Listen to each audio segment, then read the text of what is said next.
हे तर ओके. स्नेहाचं कालचं भांड म्हणजे प्लेट राहिलेली आहे घासायची. स्नेहा आणि अंकिता दोघी आजारी आहेत, तर त्यांचे कामं सगळे थोडे थोडे जे जे जे काय काय करतात ते करतात आहे. तर त्यांच्या ज्या प्लेट्स आहेत त्या तुला नाही तर तनयाला घासाव्या लागतील. तुम्ही दोघी जणी करताय ते. बघ श्रेया, मी क्लिअर सांगते, तुझी रमशा वगैरेची कोणाची भांडी असती ना अशी पडलेली, तुमची तब्येत खराब असती तर मी केली असती ना. स्नेहाने मला विचारलं ना, कन्सिडरेशन मध्ये घेतलं. तिने फक्त अज्युम केलं की इकडे तिकडे तिची नोकर बसली आहे मी आणि तिच्या बोटाला लागलं तर हे करायला पाहिजे. जेव्हा मला लागलेलं ना तेव्हा स्नेहाने माझं काही एक गोष्ट नव्हतं केलं. तर आय एम सॉरी. मी इकडे नोकर व्हायला नाही आली आहे कोणाची. जे पण काय आहे ब्रो, कारण की आता प्लेट आहे, नंतर मला माहिती नाही अंकिताचं जे पण आहे मी खुशी खुशी करेन, कारण की तिने पण तेवढंच केलेलं आहे जेव्हा मी आजारी होते. या लोकांना जरा काहीच सेन्स नाही आहे हे ठेवून घ्यायची. भाई का करू मी त्यांच्यासाठी. अरे काय झालं ना, ती स्नेहा तिची प्लेट धुवायची होती आणि ससाला सांगितलेलं प्लेट धुवायला, पण ससा बोलली की लास्ट टाइम तिने मला मदत नाही केलेली, मी काय माझा पाय दुखत होता, मग मी कशाला तिचं काम करू. नाही करत आहे का ती? नाही, ससा स्ट्रेट फॉरवर्ड सेंग की मी कशाला करू, मला नाही करायचंय. मला हेल्प नव्हतं केलं तर मी कशाला तिला हेल्प. बरोबर आहे. आणि ती खूप अनग्रेटफुल आहे तशी, पण तिची किती हेल्प करा ना ती तशीच आहे, तर त्यापेक्षा नकाच करू. आणि ते बोट तुटले ते रिझन टाकून टाकून ना ती सगळ्यांकडून कामं करून घेत आहे. लेट मी टेल यू दिस. तिला ससाचा पर्सनल, तुला माहिती आहे जेव्हा हे तर टास्क देत होती तर तिने कसा डिस्ट्रीब्यूट केलाय. ती मला आणि रमशाला बोलली की मी सगळ्यात आधी माझ्या फेवरेट्सला बोलणार, त्यांना विचारणार, आणि त्याच्यानंतर जे ज्यांना मी खूप हेट करते ना, जशी अंकिता आणि संस्कृती, त्यांना मी अजून जास्त काम करणार, त्यांना मी त्रास देणार आहे. तिने हे मला म्हटलंय आणि मला माहित आहे की त्यामुळेच ती संस्कृतीवर जास्त हे करते आणि संस्कृती gives a back and fourth. इथे आहे ना, इथे बॅटमार.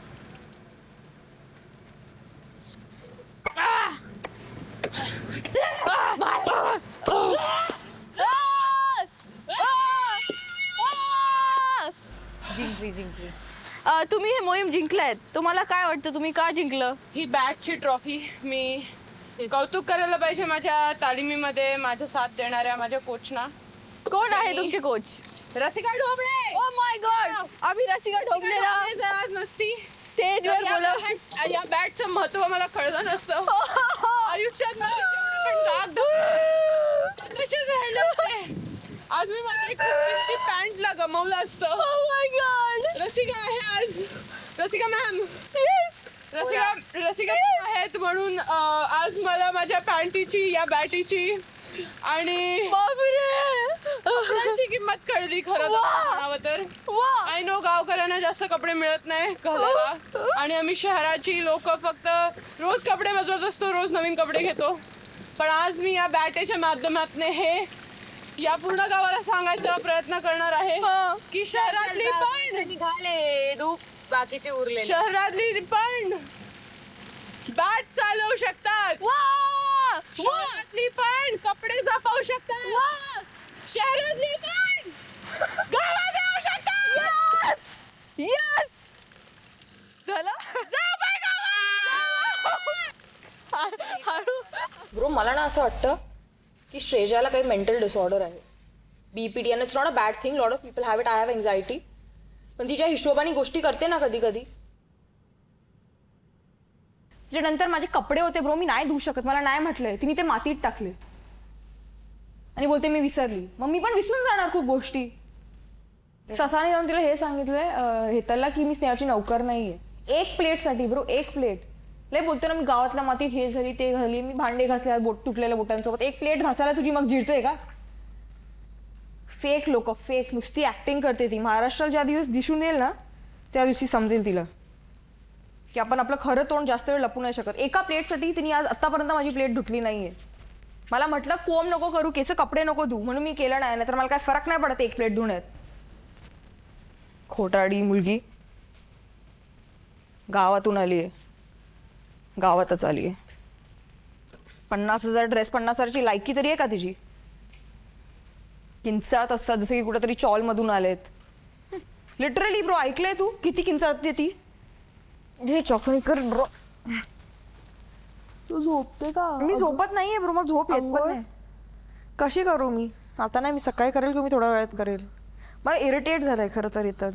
तिने ज्या हिशोबाने माझे कपडे खाली टाकले ना, पण तिने माझे अगोदर कपडे धुतलेत म्हणून मी तिला काय बोलत नाहीये. अजून कोणी असताना मी खरं सगळे त्याचे कपडे उचलून मी खाली टाकले असते मातीमध्ये आणि पाय टाकले असते मी त्याच्यावरती, चोरले असते माझ्या पायाने कपडे मातीमध्ये. श्रेजा आहे म्हणून मी जाऊ दिलं. मी विसरली. मी इतकं का करतेस की तुला काय आठवणच नाही राहत? Can be very revengeful. I am very revengeful. मी खूप प्रेमळ पण आहे, पण मी तेवढीच रिव्हेंजफुल पण आहे. आज आपण ग्रामदेवतेचा गोंधळ घालणार आहोत. भक्तीचा महिमा काय असतो तो तुम्हाला आज अनुभवायला मिळणार आहे. तयार आहात?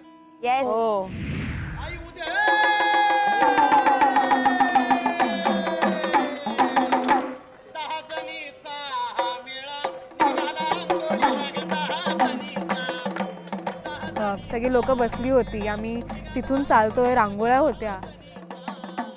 एकदम रिलिजियस वाटत होतं, खूप प्रसन्न असं वाटत होतं.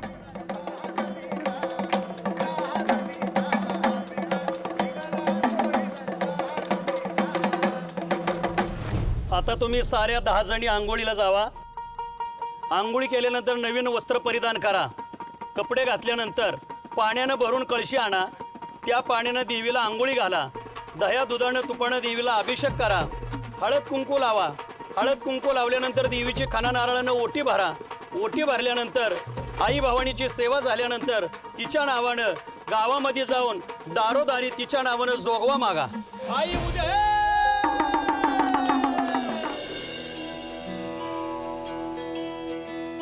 सगळ्यात जे कंटेस्टंट होते, सगळे मुली, रसिका ते रमशापर्यंत सगळेच्या सगळे त्या पिवळ्या साडीत एवढे सुंदर सजवून दिसत होते ना. म्हणजे आय थिंक त्यांच्या सगळ्यात मधनं एक रूप असा बाहेर आलेला जो आपण कधी इमॅजिन पण नाही करू शकत. आणि ते सगळेच एकदम भक्तीमध्ये मग्नच वाढत होते.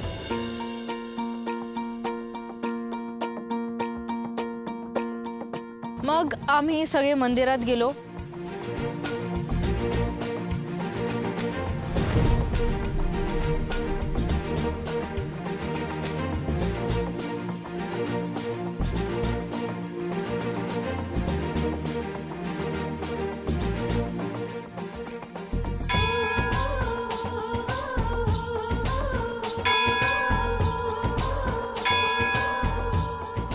जेव्हा आम्ही टेम्पलमध्ये शिरलो तेव्हा एवढी पॉझिटिव्ह एनर्जी, म्हणजे आतमधून असं झालं ना मला की वाव, म्हणजे असे डोळे लाईट झाले माझे. आणि एवढं छान, एकदम वेगळंच वातावरण होतं आतमधलं.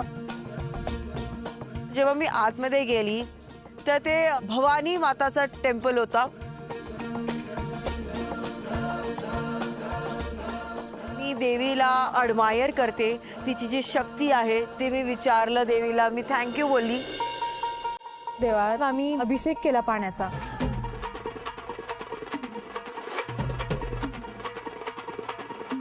आम्ही तिकडे ते कीर्तन टाईप्स ते करतात ना, तसं करायला लागलो. एकत्र नाचायला लागलो.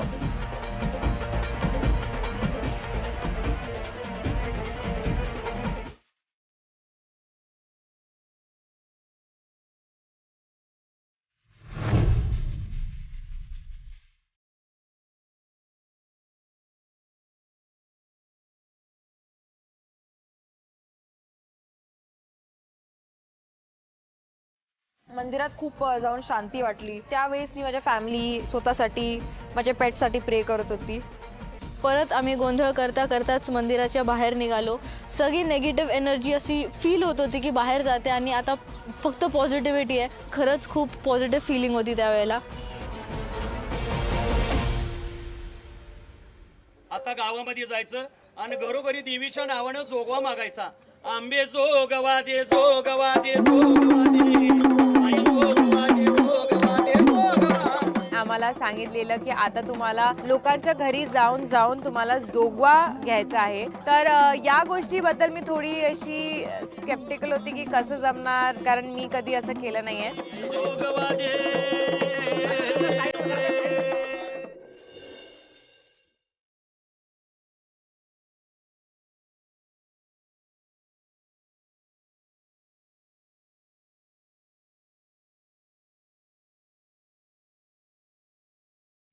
जेव्हा लोक मला जोगवा द्यायचे तेव्हा ते माझे पाया पडायला लागले आणि ते बघून मला असं वाटलं जर मी त्यांच्या घरी जोगवा मागायला जात आहे तर हे पण माझं सौभाग्यच आहे.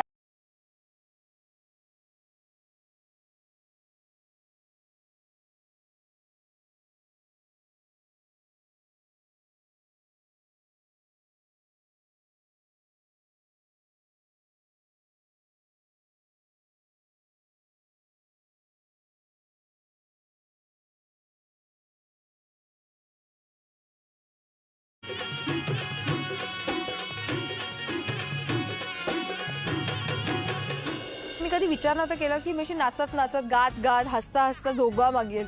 अंकिता आणि मला खूप जास्त मजा आली हे करून.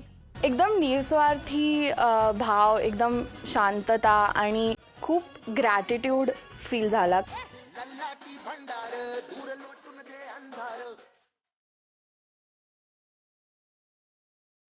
मी सगळ्यांकडून मागितलं आहे आणि सगळ्यांनी खूप छानपणे मला हळदी कुंकू लावून जोगवा दिला आहे. खूप मजा आली. मला असं वाटतं की मी आता कोणालाही जाऊन कुठली गोष्ट मागू शकते. अंबाबाईचा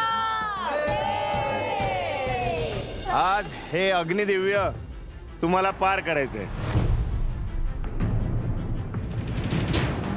आणि संकटासुराचा वध करायचाय. म्हणजेच काय,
तर मला ते थोडंसं जास्त इंटिमिडेटिंग वाटत होतं म्हणून मी डोळे बंद करून विचार केला पार करेन, पण मी वाकडी जात होती.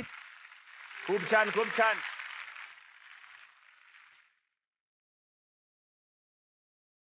ते जी जोगवाची आमची परडी होती त्यातही सगळ्यांनी दिलेलं थोडं थोडं प्रेम होतं. ते प्रेम आणि मी मशाल पेटवले.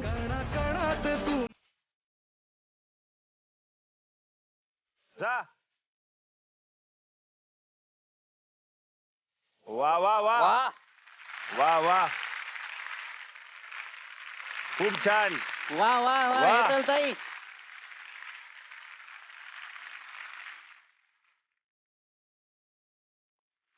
वा वा.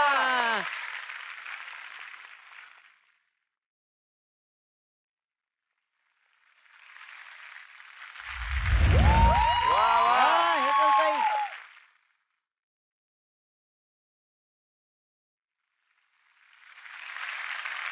अशी संधी जाऊबाई गावात किंवा झी मराठी शिवाय आय डोंट थिंक मला कुठेच भेटली असती. माझ्या भीतीचा राक्षस, माझ्या आतले राक्षस जाळण्याची. संस्कृती.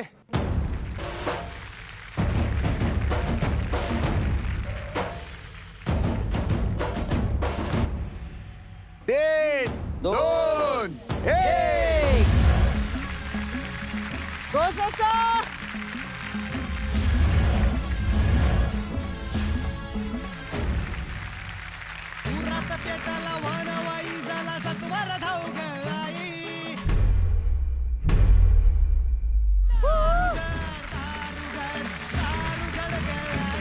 मला कुठे ना कुठे असं डोक्यात होतं की माझी उंची एवढी आहे आणि ती जागा एवढीशी आहे तर मी पाय पुढे केले तर कदाचित ते भाजतील किंवा कदाचित मला चटका लागेल, कदाचित मला आगही लागेल, असं भरपूर काही काही माझ्या डोक्यात होतं. आणि हेही होतं की आपल्याला पटकन तो टप्पा पार करायचा म्हणजे आपल्याला आग लागणार नाही.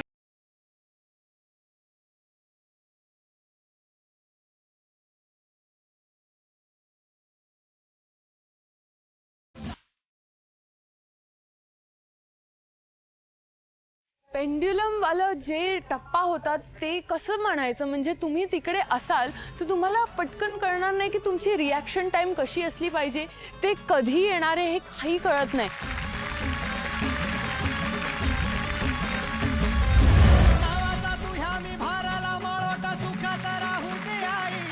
जेव्हा मी ती आग लावली आणि त्या रावणला बघितलं जाताना माझ्या आतमधनंच लिटरली नृत्य निघालं, नाच निघालं. कारण की कुठे ना कुठे मी खरंच खूप आनंदाने झालेली की अरे नकारात्मक कुठल्याही ऊर्जेची माझ्यामध्ये गरज नाही आहे, फक्त आणि फक्त देवाची भक्तीची गरज आहे.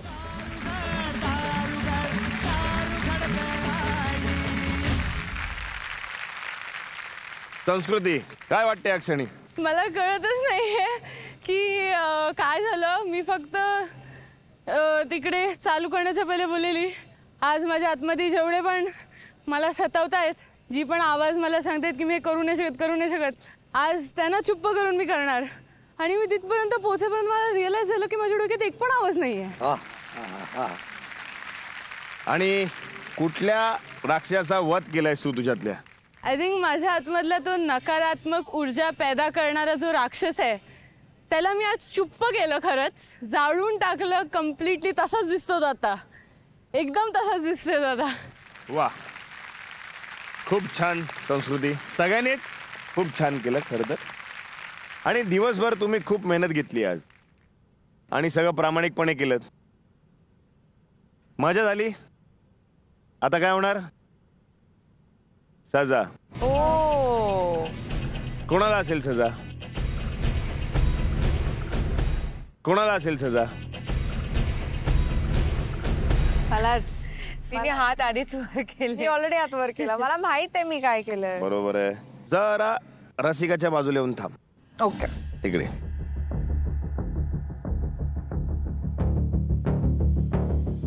सजा तुझ्यासाठी खूप सोपी आहे आजची. जेव्हा पण तुम्ही असं सोपं म्हणता ना म्हणजे काहीतरी कठीणच नाही असतं. एकदम सोपी आहे. काय मेहनत सगळ्यांनी घेतली खरं. आणि सगळे प्रामाणिकपणे मोहीम करत होते, पण तुझ्याकडून नियम तुटला गेला. हो. आपण काय म्हणतो, नियम पाळला नाही तर शिक्षा तर मिळणारच. त्यामुळे साधी आणि सोपी सजा आहे तुला. भीती वाटते थोडीशी. भीती वाटते? हो. नाही, खरंच सोपं आहे आणि तुझ्यासाठी तर एकदम सोपं आहे. काय असेल सांग. रसिका माझी सेविका बनलेली त्यावेळेस मी रसिकाची सेविका बनेल बहुतेक, असं काही आहे. रसिका तुला सेविका म्हणून हवी आहे ही? चालेल. चालेल. पण आज तू 9 जणांची सेविका होणार आहे. आता हो. काय आहे, या सगळ्यांनी मेहनत घेतलेली आहे, त्यामुळे त्यांचे पाय खूप दुखत असणार आहेत. चालेल. त्यामुळे प्रत्येकाचे चालेल. तू आता इथे हा 1-1 मिनिटं पाय दाबून चालेल. द्यायचे. असा मसाज तुम्हाला लाईफ मध्ये नसेल भेटला. रसिकापासून आपण सुरुवात करूया. डन. दाबू. सुरुवात कर. तुला तिथे बसावं लागेल फक्त हा पायाशी. फूट फेटिश. बरं वाटतंय रसिका? एक नंबर. पुढे श्रीजा.